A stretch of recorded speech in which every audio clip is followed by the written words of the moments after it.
your #1 news team covering the North. The Bahamas Tonight, Northern Edition.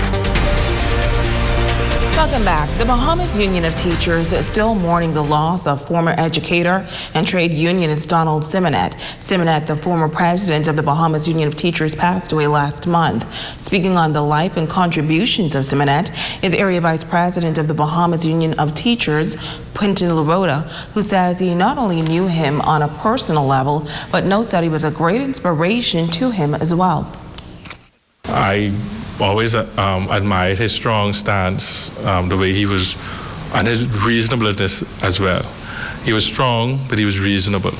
And throughout my time in training to be a teacher and as an educator, he was always a listening ear, always willing to give a helping hand, always sending me words of encouragement.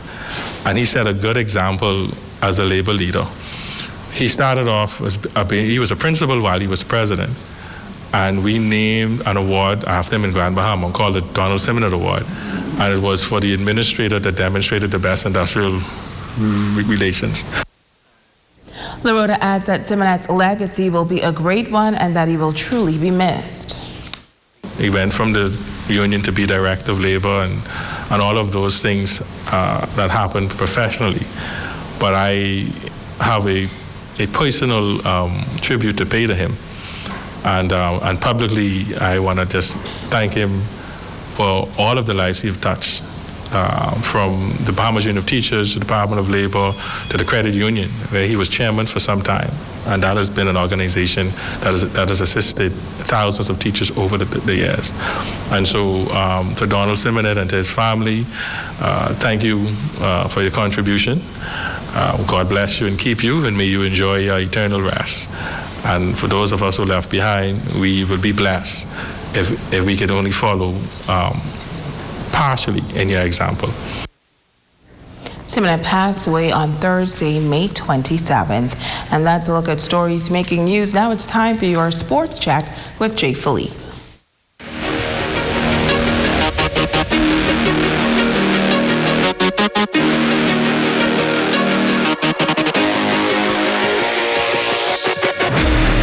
Good evening, I'm Jay Philippe and welcome to Sports. It was a jam-packed weekend in sports. Let's start at the softball park.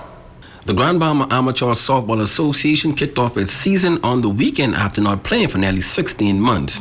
On Saturday, immigration enforcers defeated Pat Uniforms Reds in a close one, 8-7. Also, the Rand Shockwavers edged out GBPC by 1 run, 8-7 as well. On Sunday, it was expressed all over CLA Heavy Hitters. The final score on that game, 12-4. Scores from the Rising Stars Girls Softball Development League in Coach Pitch. Girls like Diamonds got the W against the Black Eagles 17-15. The Black Eagles was able to then bounce back to edge out the West End Marlins 11-10. The League Baseball just completed week 7 of its schedule. League spokesperson Trevor Russell says, so far, so good. This season went better than expected. We're basically 3/4 the way through the season right now. The boys started off a little rusty, but now they're really going with it now. It's looking pretty good. We have about 4 games every Saturday. And along with the 4 games every Saturday, we have, each team has about 15 players on it. And then we have volunteer coaches, that'll be 4, like 2 in the dugouts. And then we have a parent who's gonna be there to, just to make sure that everything goes well as far as, safety protocols going inside the dugouts.